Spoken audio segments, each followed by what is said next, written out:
Thank you, Michal, and thank you for giving us advance information on a session that we should schedule for next year, I'm sure. I think at this point we can open for questions from the group and from the virtual attendees, but let's ask our panel members to come up and sit behind your name tags. And I assume we have some microphones that can circulate for team members. So we'll take around 3 or 4 questions, and then we'll ask the panelists to respond to those, and then we'll go for some others. So we have, yes, please. And please introduce yourself, say a bit about where you're from. Great, thank you. I'm John Coonrod with the Hunger Project. My question, Harold, is what did you learn in you mentioned briefly the lack of fortification and some of the lack of nutritional impact of some of these programs. I'm just wondering what you learned in all these that actually works for improving nutrition, particularly diet diversity. Okay, a question on nutrition. I think I see Will in the front row. Okay, Will Martin. Thank you. Yeah. Will Martin. Harold, I was very interested in your comments about jerry-rigging together price stabilization schemes and public distribution. And it always puzzles me. There are 2 instruments here, stabilization and transfers. And for some reason, the they get locked together in ways that makes them much more costly. You know, their minimum support price is set in order to achieve a certain level of stocks, and then the stocks aren't released. And I'm very puzzled why that happens. People worry about whether the MSP is high enough to get this. Why they aren't separate instruments, separated more in many cases. Can we take one more? Yes, please, in the back. Hi, Adam Murillo for American University, former director of evaluation in the Mexican government. My question is about if you have seen some consequence about the bargaining inside the household. What are the consequences in terms of domestic violence using one program or the other? And the second question is about graduation. When Brause started, it was a huge debate. What was the optimal time that this family should be in this program or not? And it's still an agenda that I think is not clear. So I would like if you have some thoughts about it. Okay, thank you. Could we take a quick round of response to that, and then we'll come to another round? I think, Harold, a number of those were intended for you, but I want to provide an opportunity for others on the panel to respond as well. Okay, I guess this is question. Some of the questions come to, well, what have I learned in this project? And one thing I've learned is there's a lot I don't know. I knew that before, but I just feel reminded. What works, we didn't focus just on what works on nutrition. I have done a fair amount of work in the last few years on that as well. The cash transfers we know, or the food transfers, bring up your food diversity. It brings up the amount of food you do. It doesn't bring up as much as we want the anthropometric measurements of children, which is another criteria, and the programs are generally not designed with that in mind, not the ones we looked at. This is a social protection, public price stabilization set of instruments, but there is a fair amount of evidence linking behavior change, some studies in Bangladesh where they did cash transfer with and without behavior change, and behavior change by itself as well. And it's the combination of the two that work best. At least in that, there's some studies from Nepal that have shown that as well. And again, there's a combination in Mexico that Progressive by itself did not have that much of an impact on nutrition. But those children who also got food supplements, those Progressive recipients, that combination worked better. So it's basically trying to design the social protection objectives and aligning them with the nutrition objectives. They don't happen automatically as much as we'd want.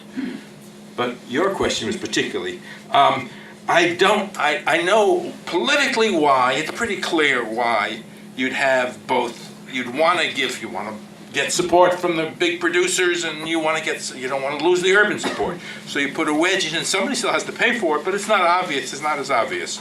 And that's, as I said, that's happened widespread. So is there a better way to do that? I mean, from an economic standpoint, clearly, that paying people above the market price and then going on the other side and paying people to bring the price down is not economically efficient. Is it politically efficient? It seems to be by revealed actions, but it's clearly not what you do if you designed a system by itself. And that may be where the cash transfer approach may resolve that a bit. We did not look in this study at intimate partner violence, but there have been a set of studies done looking at how transfer programs do, and whether it's cash or food, I don't think that shows that much of a difference.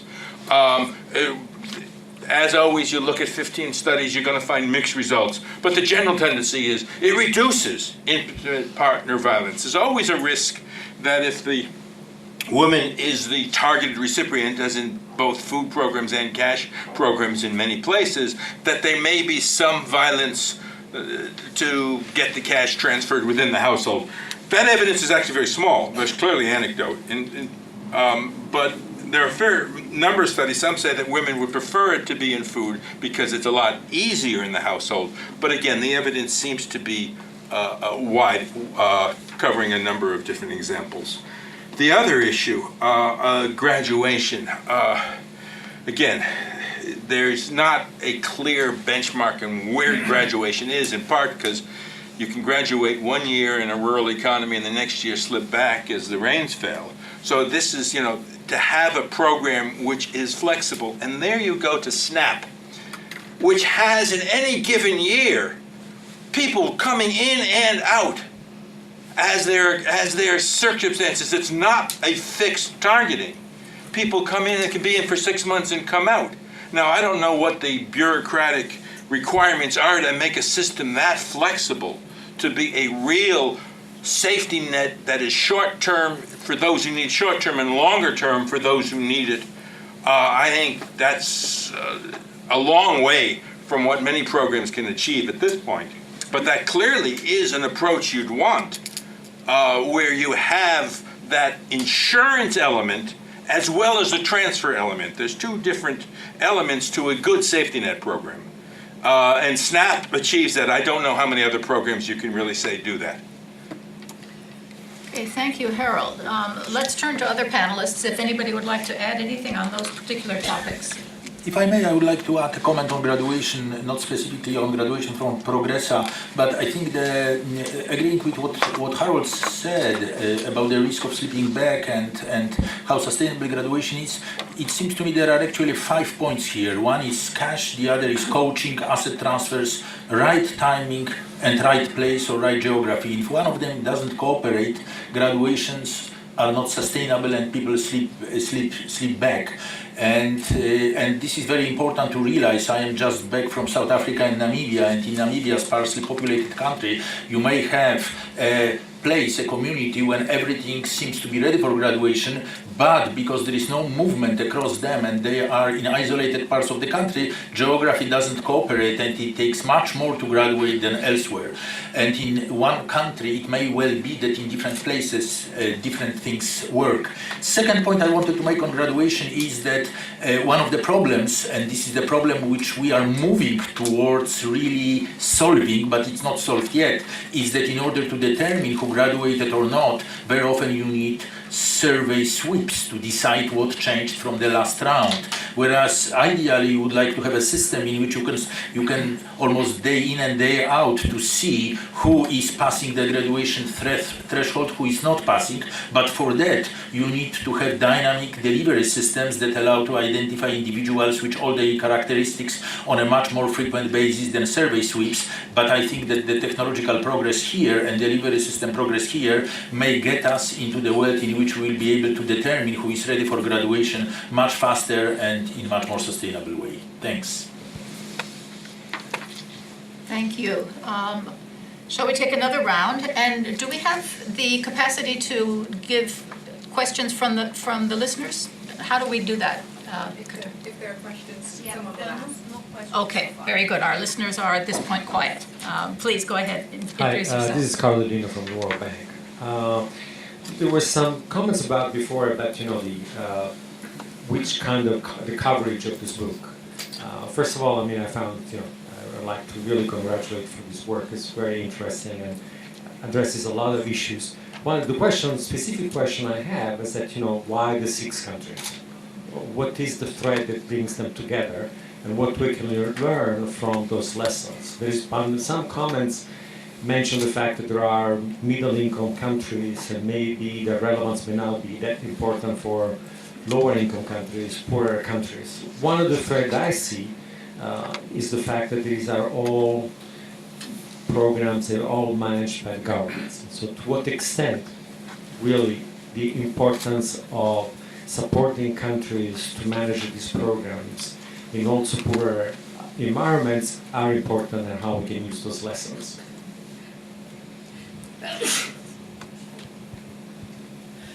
Yes, please. Hi, good afternoon. Catherine Feeney with the World Food Programme. I'm just wondering the extent to which you think the the technology revolution is impacting the way in which these programs develop. For example, you mentioned with Mexico and the transition in and out, people coming in and out of it, and how that can be difficult and how can it be managed. Can that be positively impacted by the technological revolution we're undergoing at the moment? When you look at WFP and our program called Scope, where we have over 26 million beneficiaries already registered through our system, be it food or cash or vouchers or whatever, and that's influencing the way in which we are proceeding with implementation, how that is being done in other contexts. Thank you. Okay, I think those are 2 very substantial questions. I think we could take a pause and get some reactions to those before we collect any more. I think they could be open to any of the panel members. So Can maybe... I open the question also to Ugo, who is a co-editor? Would you like Yes, to talk on we technology? do have some front row participants who are co-editors. Yes. Sorry, Ugo, I didn't So should feel free have to- cleared that with you, I know. I'll talk about why the 6 countries, if he can talk about that. Okay, why don't, Harold, why don't you get started, and we'll give Hugo a microphone so he can join in, okay? The issue of coverage, you could have even phrased it even stronger. Why is there nothing on Africa here? And we grappled with that. I mean, we wanted programs that have a long history and a history of reforms. Now, in Africa, you had after independence, a lot of price distortions on markets.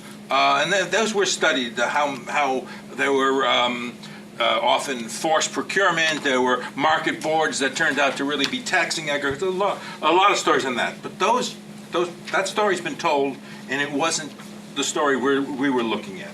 Africa has come in late to social protection. In general, they said this is not something that a low-income country can do. In the last decade, they have, as you well know, you've written on it, you've done the definitive review, they have come in on cash transfers, basing a lot on what's happened, some of it, what's happened in South Africa's extensive transfer, but basing it on the global experience. There hasn't been that much on the history of reforms, of the scaling up. Very few of these programs, besides South Africa, cover a national population. Many of them are getting there. Ethiopia is one which has a very interesting mix of cash and in-kind, running very similar by design. It's some worried as some districts have food and some have cash, but they have the same program. Even there, despite that experience, after the food price spike in 2009 and subsequently, they have gone towards having in-kind distribution in urban areas, something akin to a ration shop, despite the fact that they've experienced with cash transfers already.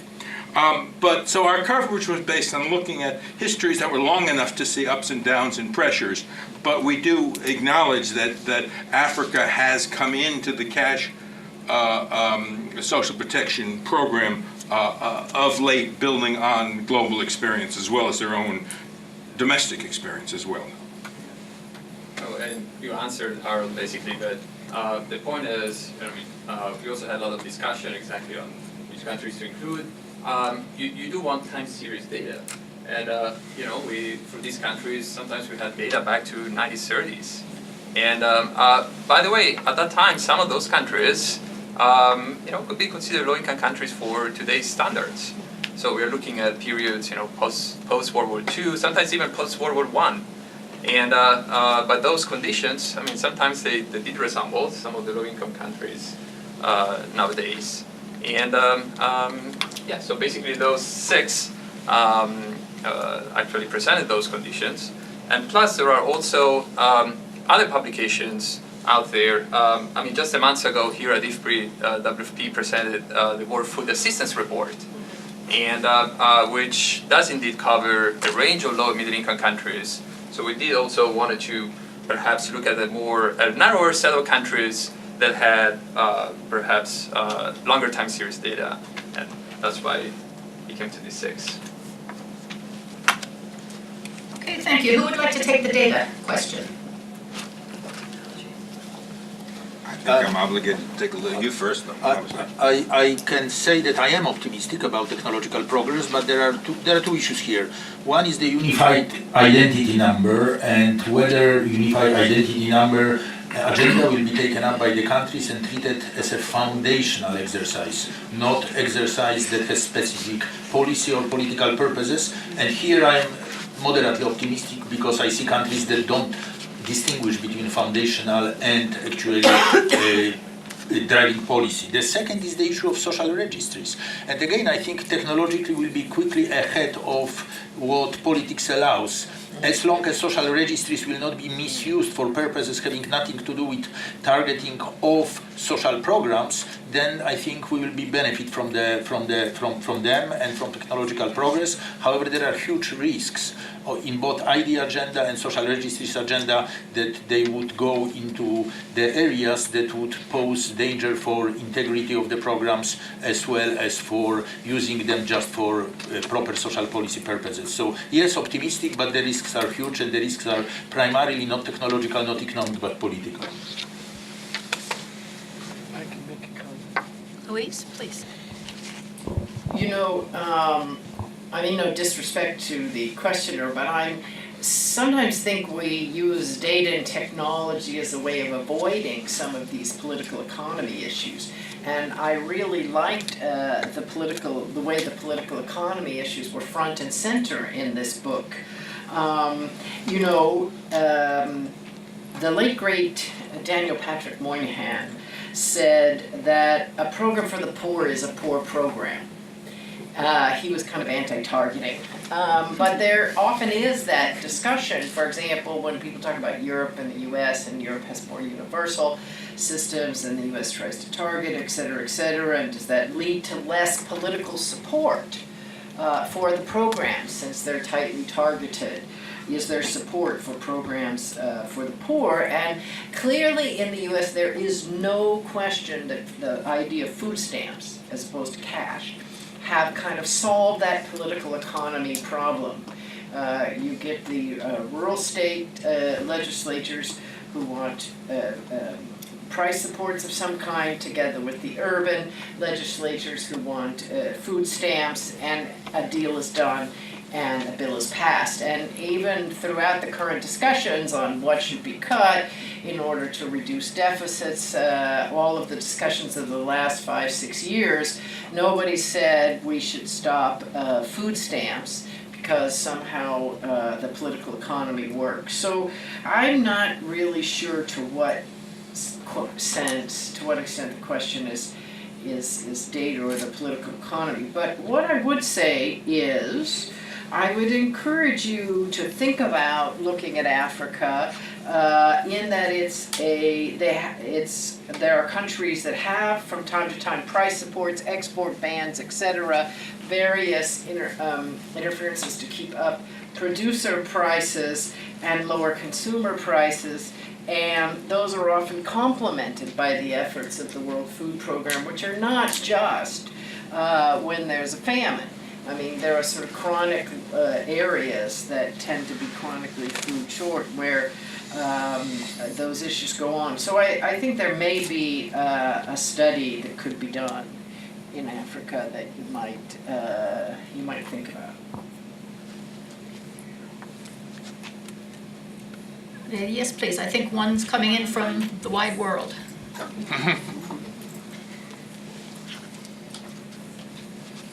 So this is from Ryan Cardwell from the University of Manitoba, Canada. The question is, do any of the panelists have thoughts on whether the Food Assistance Convention has shaped the movement towards cash? Interesting question. Perhaps we can just take that since it's to all of the panelists, I believe. John? I think the answer is absolutely, because the members of the Food Aid Convention have, in fact, been some of the major drivers of the shift to cash. So you just have to look at the sort of the politics of the membership to see that, in particular, the Europeans are pushing very hard to ensure that cash-based food assistance is appropriately accounted for in the FAC negotiations. And because, of course, the FAC negotiations were for many years tonnage-based, and that made it very complicated to shift to a cash-based accounting. But they've done it through extensive negotiations, so I think the answer is absolutely the FAC has helped drive towards cash. Well, I think everyone pretty much knows that there is a constant debate in the U.S. about how much USAID should be provided in food in order to maintain the constituency for USAID programs. And then other people say that's not really necessary, and USAID programs are such a small share of the budget that we really don't need that constituency. But I would say, I think what USAID does in terms of doesn't provide, for the most part, cash, except in certain humanitarian situations, and has a sort of a bias against cash, is driven by politics more than anything else.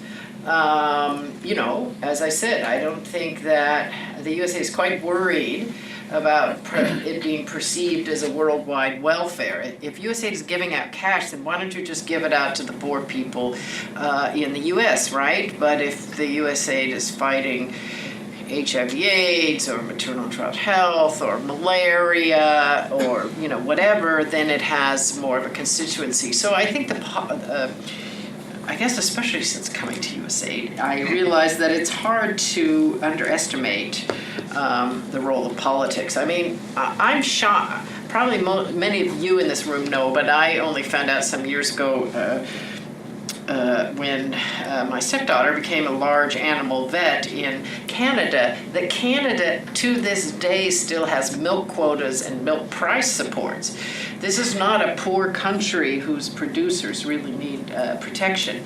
These are, of course, on the table again in the NAFTA renegotiations as an issue, and although that's something that benefits the U.S. maybe, but the political economy of this is really strong, and that's where I think your book reminds us of that.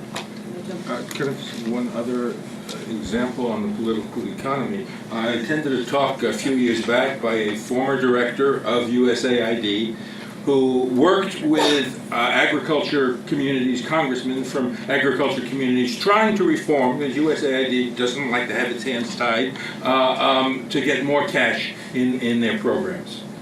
And he related that he was blindsided by the NGO community, who have been running distribution programs using sales of food aid to finance their programs for years, and they did not support the cashing out. And he hadn't considered them in the political dialogue. He just looked at agriculture and producers and never made the progress that he had tried so hard to line up.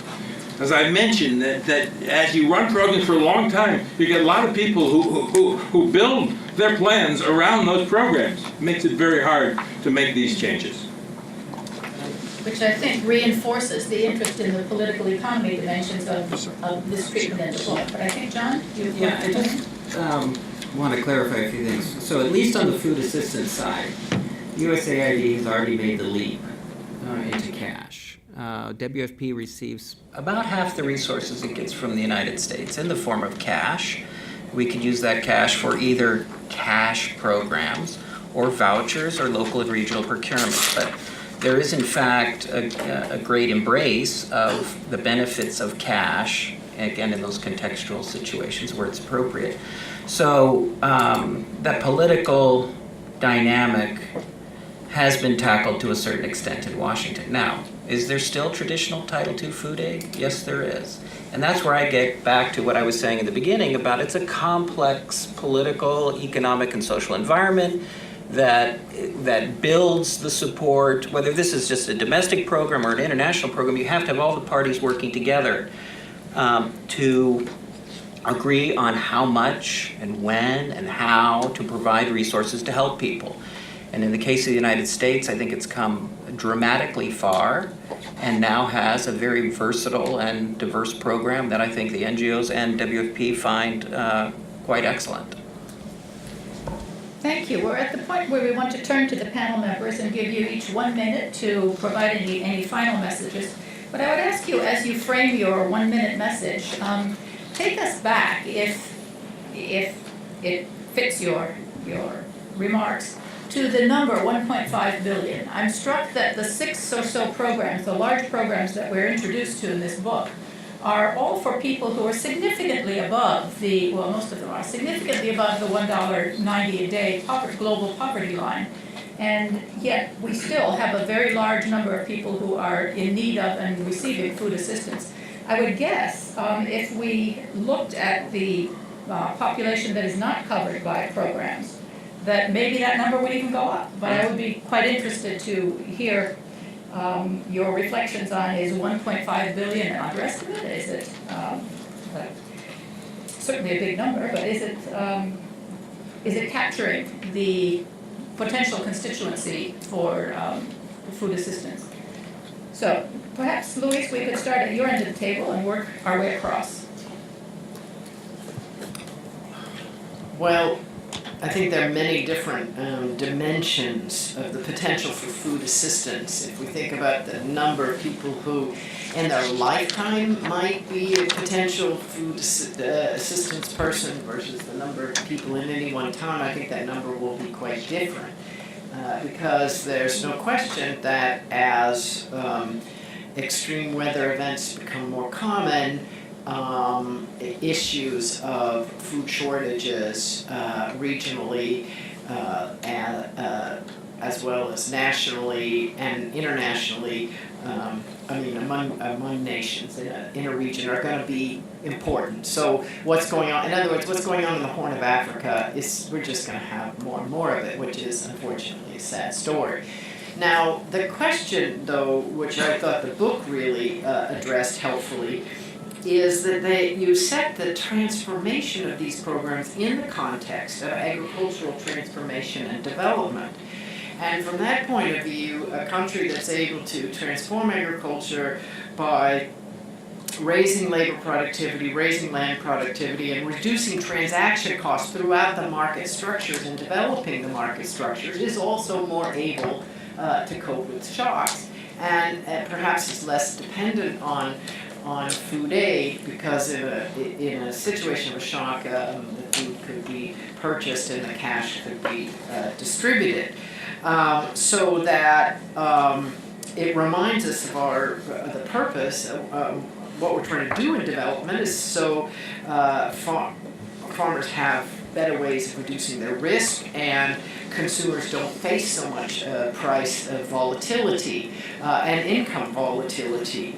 And so from that point of view, maybe in the future it won't be 1.5 billion. I'm not sure. Well, our book talked about what is, not what should be. And we did discuss that you can do better on these programs in terms of nutrition. But many of the cash transfer programs also have goals towards schooling, goals towards investment, and $1 a day or $1.9 is not targeted towards that. So there's a lot further you could do. The 1.5, as I said, just sort of a bare minimum of recipients and what these programs can do. Michal, did you have any comments you want to share? Yes, I think that 1.5 billion people, this is the number that includes those who are in poverty and those who are affected by all kinds of events. Louise mentioned some of them, either climate-related, refugees-related, macro shocks. And the number of those shocks, as well as the severity, as we see trends for the last 30 years, is very likely to increase. So I think the message for me is that even if there will be less and less poor people, however we measure absolute poverty, we have two challenges. The first is the shocks that will be increasing, climate, political, economic, others. Second, the inequality challenge. That again, there are countries in which people may be above the poverty threshold, that because of the inequality and because of aspirations and because of vulnerability to shocks, they may be in need of assistance that improves their access to food. Finally, let me say that my sense is that the direction of travel is that we'll be talking less about food assistance, we'll be talking more about enabling people to have access to nutritional food.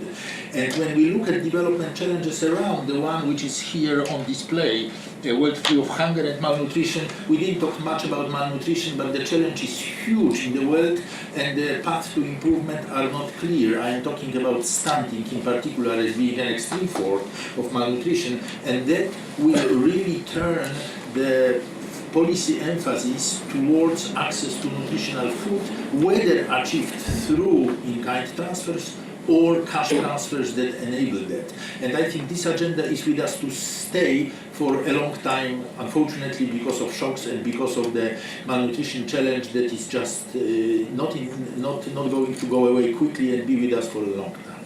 Thank you. Thank you, Michal. John? Yeah, I think the 1.5 billion number is probably a bit low because we note that even in the United States, I think 43 million people are receiving some sort of social protection, some sort of assistance, so it's everywhere. But a lot of the places where WFP works, there are millions and millions of people who need some type of social protection and don't get it. But it's just a comment about the evolution of food assistance, if you will, or assistance. You know, 25 years ago, we were successful if we delivered our food, right? We dropped it off, and that was what it was. And then we started looking at systems. Well, it's not just about making sure people have food. It's, you know, do they have livelihoods? Do they have something to do? Are we helping them become more resilient? Although we weren't saying resilient at that time. And then we looked at market systems. Oh my goodness, how are we impacting market systems? And then we said, wow, is the resource having the right impact? Is in that market system or for that person, is food the right thing? So then we look at cash. So we're coming a long way to try to make sure that our assistance is optimal, again, in the context of how and when and, you know, in what amount we receive it. There is work to be done, but again, this book, I think, this study, has really clarified a lot of, don't look for one answer to suit everywhere you're working. You do have to study the environment, understand those systems, and then try to find the right resources and the right interventions. But in a world that's becoming more and more complicated, more and more conflict prone, more and more climate disaster prone, these social protection programs are a global stabilizer that pay off in dividends. And so instead of looking for their weaknesses, we should look at how valuable they are to the global community and try to expand them. Thanks so much.